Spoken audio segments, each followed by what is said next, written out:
Hello అండి, అందరికీ welcome back to our channel. ఈరోజు మాత్రం మేము మా ఇంట్లో ఎగ్ పులుసు చేసాము. మేము ఎగ్ పులుసు ఏ ప్రాసెస్లో చేస్తామో మేము ఈ వీడియోలో చూపిస్తాం, చూడండి. ముందుగా మనం ఎగ్స్ని అయితే ఉడికించుకోవాలి. తర్వాత ఆనియన్స్ ఇంకా మసాలాలు అయితే ప్రిపేర్ చేసుకుందాము. ఇందులో చూపించిన మసాలాలు అన్నీ వేసి అయితే మనం మసాలా ప్రిపేర్ చేసుకోవాలి.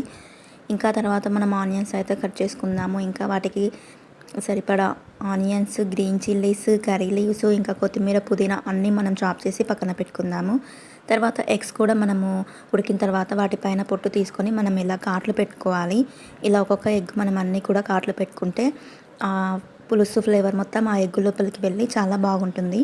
ఫస్ట్ మనం ఒక ప్యాన్ పెట్టుకొని అందులో ఆయిల్ వేసుకొని కొద్దిగా ఉప్పు, ఇంకా పసుపు, కొంచెం కారం ఇవన్నీ వేసుకోవాలి. ఇవన్నీ ఎందుకు వేస్తున్నాను అంటే మనము ఎగ్స్ని కొంచెం ఈ ఆయిల్లో ఫ్రై చేసుకోవాలి. ఎగ్స్ మనం ఈ ఆయిల్లో ఫ్రై చేసుకోవడం వల్ల చాలా టేస్ట్ ఉంటుంది, ఇంకా క్రిస్పీగా కూడా చాలా బాగుంటుంది. మరీ ఎక్కువగా ఫ్రై చేయాల్సిన అవసరం లేదు. కొంచెం నార్మల్గా ఆయిల్ వీటికి పట్టేలాగా చేస్తే సరిపోతుంది. ఇంకా మనం ఇలా ఫ్రై చేసి పక్కన పెట్టుకోవాలి. తర్వాత మనం వేరే గిన్నె పెట్టుకొని అందులో ఏదైనా ఆయిల్ మిగిలితే ఇంకా ఆయిల్, ఇంకా ఎక్స్ట్రా కొంచెం ఆయిల్ అయితే నేను 2 స్పూన్స్ అయితే ఆయిల్ తీసుకున్నాను. ఆ ఆయిల్ వేసుకొని హీట్ చేసుకున్న తర్వాత అందులో కొద్దిగా జీలకర్ర, ఆవాలు అయితే వేసుకున్నాను. ఈ ఆయిల్లోనే కొంచెం మనము బిర్యానీ ఆకు, ఇంకా స్టార్ అనాస్ ఫ్లవర్, ఇంకా కొంచెము కసూరి మేతి అవన్నీ మనం ఇలా వేసుకొని అయితే మనం ఫ్రై చేసుకోవాలి. తర్వాత మనము చాప్ చేసి పెట్టుకున్న ఆనియన్స్ అయితే వేసుకోవాలి. ఇంకా గ్రీన్ చిల్లీస్, కర్రీ లీవ్స్, కొద్దిగా కొత్తిమీర, పుదీనా కూడా మనం ఈ పోపులోనే వేసుకోవాలి. చాలా టేస్టీగా ఉంటుంది. ఆ తర్వాత మనం ఆనియన్స్ త్వరగా వేగడానికి అందులో కొద్దిగా సాల్ట్ వేసుకోవాలి. ఇలా సాల్ట్ వేసి మనం ఒకసారి కలుపుకుందాం. ఈ ఆనియన్స్ని మాత్రం మనం కాసేపు ఆయిల్లో వేగనివ్వాలి.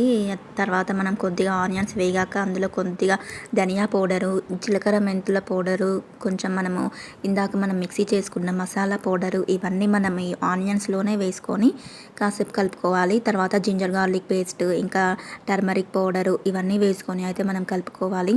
ఫ్రై మాత్రం అప్పుడే బిర్యానీ స్మెల్ వచ్చేస్తుంది. అలా ఉంది ఎగ్ పులుసు కర్రీకే. మీరు కూడా ఇదే ప్రాసెస్లో చేసుకోండి, చాలా బాగుంటుంది. తర్వాత మనం మూత పెట్టుకొని కాసేపు ఉడికించాలి. తర్వాత ఒక 2 నిమిషాలు ఉడికించుకున్న తర్వాత మనం అందులో ఒక పెద్ద సైజు టమాటా కూడా వేసుకోవాలి. టమాటా కూడా వేసుకుంటే చాలా బాగుంటుంది ఫ్లేవర్. ఎగ్ పులుసు వేసినా కూడా మన ఎగ్ పులుసు వేసాక కూడా మనం ఈ టమాటా వేస్తే చాలా బాగుంటుంది. ఈ టమాటాలు, ఆనియన్స్ అన్నీ ఉడికిన తర్వాత మనం అందులో సరిపడా కారం వేసుకోవాలి. ఈ కారం కూడా వేసుకొని మనం కాసేపు ఇలా కలిపి మనము ఉడికిన తర్వాత చింతపండు రసాన్ని అయితే వేసుకోవాలి. ఇలా చింతపండు రసం వేసుకున్నాక మనకు ఇంకా గ్రేవీ కావాలి అనుకుంటే మాత్రం మనం వాటర్ యాడ్ చేసుకోవచ్చు. ఈ చింతపండు రసం కాసేపు మాత్రం ఇలా ఉడకనివ్వాలి. ఈ ఆనియన్స్ ఫ్లేవర్, చింతపండు ఫ్లేవర్ మొత్తం మిక్స్ అయ్యేలాగా కాసేపు ఉడకనిస్తే బాగుంటుంది. తర్వాత మనం అందులో కొద్దిగా వాటర్ వేసుకుందాం గ్రేవీ కోసం. ఆ తర్వాత మనము ఎండు కొబ్బరి పొడిని అయితే వేసుకోవాలి. ఇలా ఇవన్నీ వేసుకుంటే గ్రేవీ చిక్కగా వస్తుంది. ఈ కొబ్బరి పొడి మాత్రము వేసుకుంటేనే చిక్కగా ఉంటుంది పులుసు. తర్వాత మనం మూత పెట్టుకొని కాసేపు ఉడికించుకున్న తర్వాత ఒక 10 మినిట్స్ తర్వాత చూస్తే ఈ విధంగా అయితే ఉడికిపోతుంది. మనం అప్పుడు అలా ఉడికిపోయేటప్పుడు అందులో మనము ఫ్రై చేసి పెట్టుకున్న ఎగ్స్ని అయితే ఇందులో వేసుకోవాలి. మనం ఎగ్స్ని ఇవన్నీ వేసిన తర్వాత కాసేపు ఉడకనివ్వాలి.